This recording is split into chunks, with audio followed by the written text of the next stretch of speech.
They are accusing Democrats of saying we spend too much. For anyone that wants to entertain that thought, I ask you to think about the last time a person has said in this country that the government does too much for them, that their Social Security check was too high, that teachers are paid too much.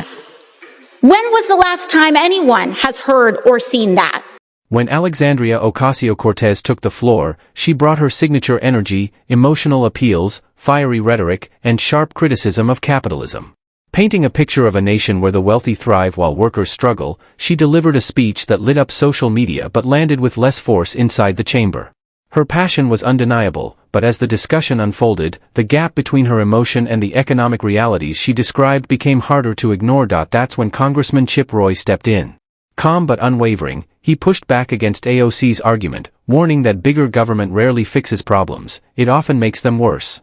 He questioned why Americans should accept ballooning national debt, expanding federal agencies, and an IRS that seems to target the very people it claims to protect. Roy's rebuttal cut directly through AOC's narrative.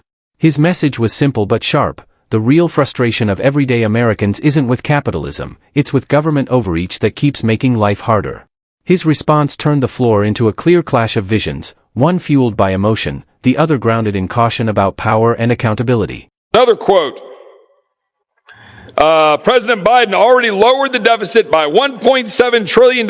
They say his budget would cut the deficit by another $3 trillion by eliminating wasteful spending on big oil and pharma, we're told.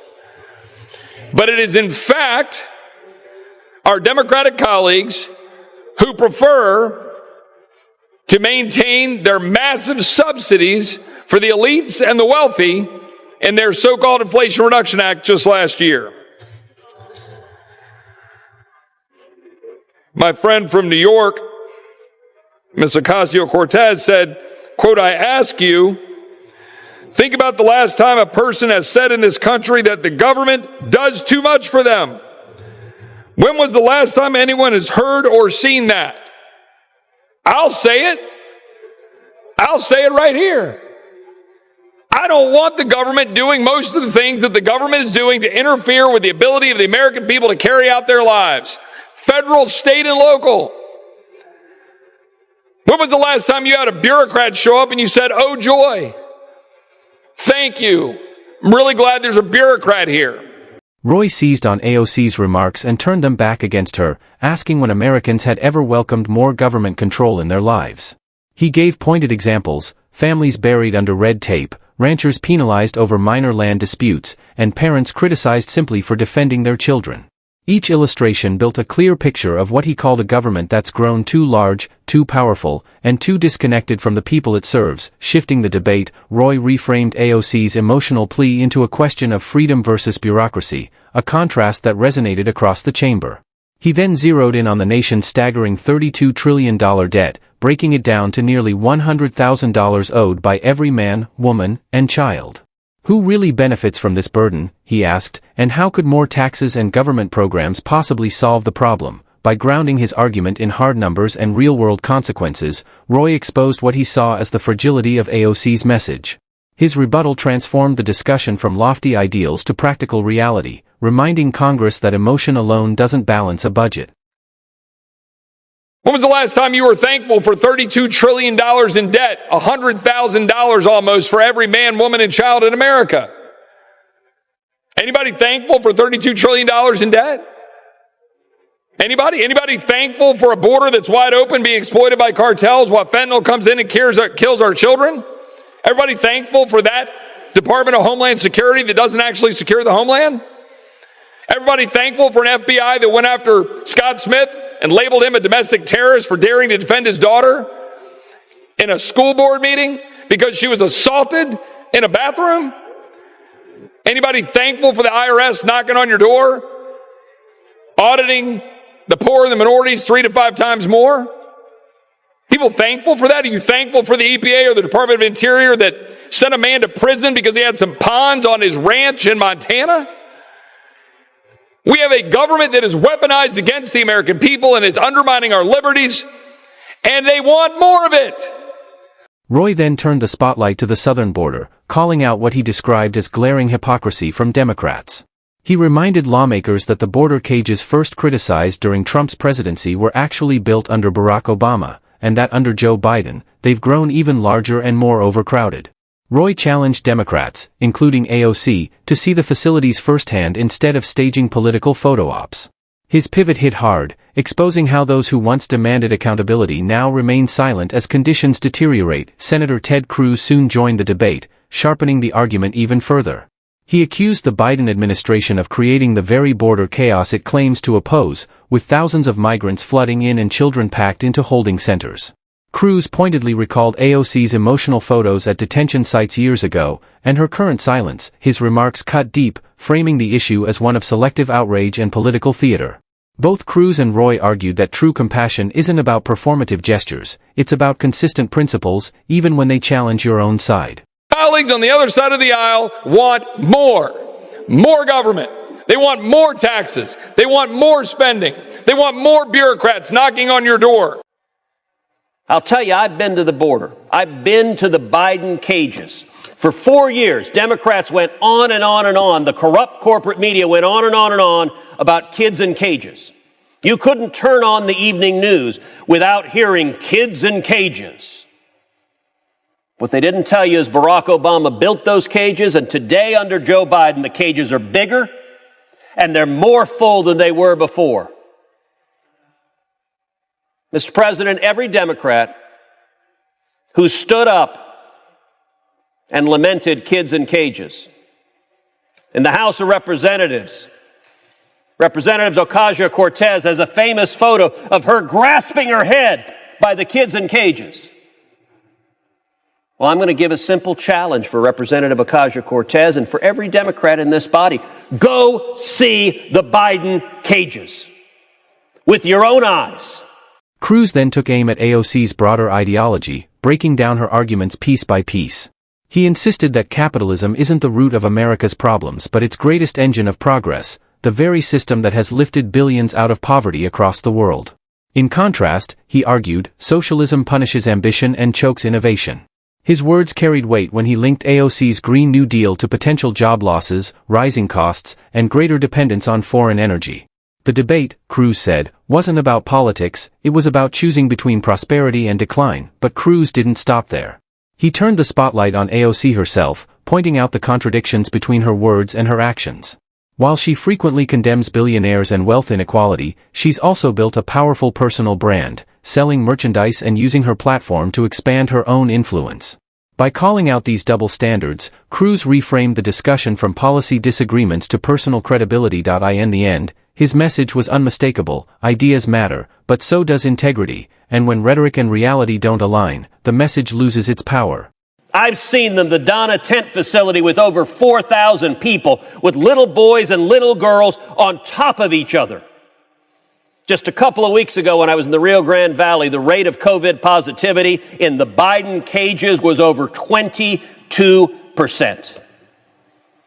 And all the Democrats who talked about this, if they don't denounce the Biden cages, then they're telling you that they're hypocrites, that they didn't believe it when they said it, that they didn't care about it when they said it, that it was all politics. It wasn't about their kids. Why does Joe Biden refuse to go to the Rio Grande Valley? Because if he goes, the TV cameras will come with him.